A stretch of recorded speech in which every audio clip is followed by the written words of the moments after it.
So, up to 1948, those living in the West Indian colonies were told that they were British subjects to create the illusion that they were British. Then you have the British Nationality Act of 1948, which created the illusion that they were now British nationals or UK citizens, but they never were. So once you find out something like that, you then have to question other things. Are there other things where they want to create the impression of one thing, but in actual fact, it's something else?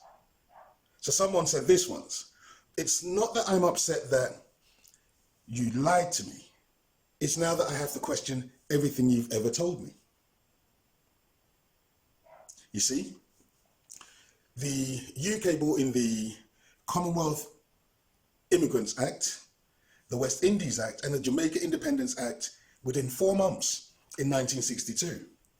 And these acts were brought in just to restrict immigration from the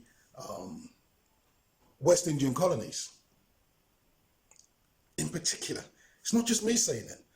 There's been documentaries by a black historian saying exactly the same thing. There was a project to restrict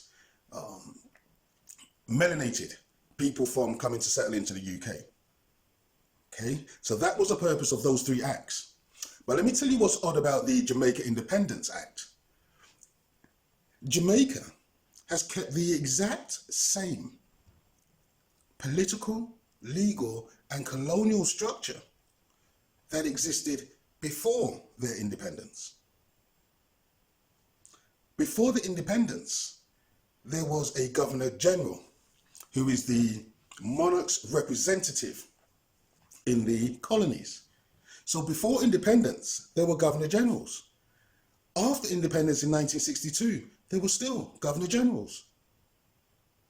Before independence in 1962, the monarch was the head of state. After independence in 1962, the monarch is head of state. Before independence in 1962, the legal jurisdiction was in the UK. After 1962, the legal jurisdiction is in the UK.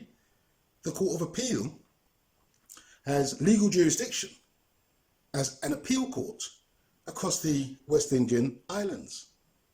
The Supreme Court has unlimited jurisdiction across all of the Caribbean islands, even after they got their independence.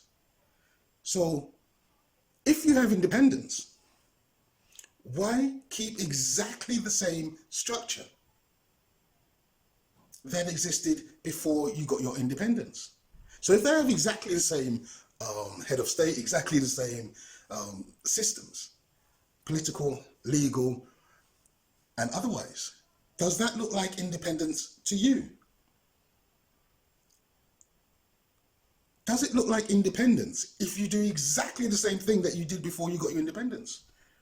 You see, because if after 300 years of colonial rule, you're given your independence, why keep exactly the same structure as during colonial rule?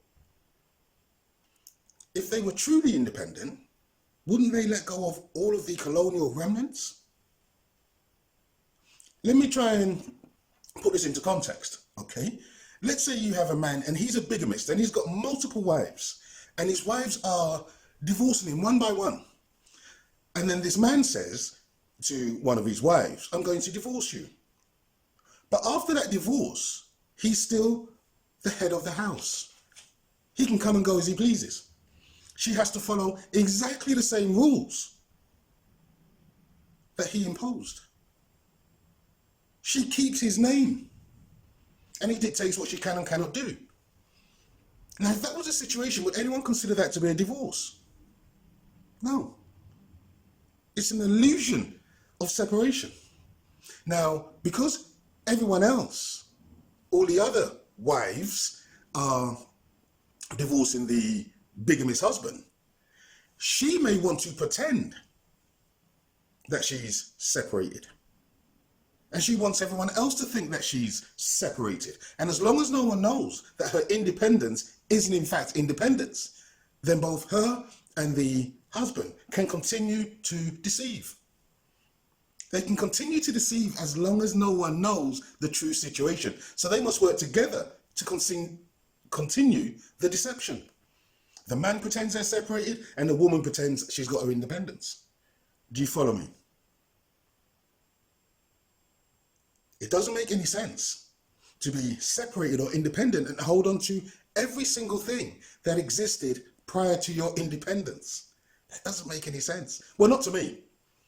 It may to you, but it doesn't to me.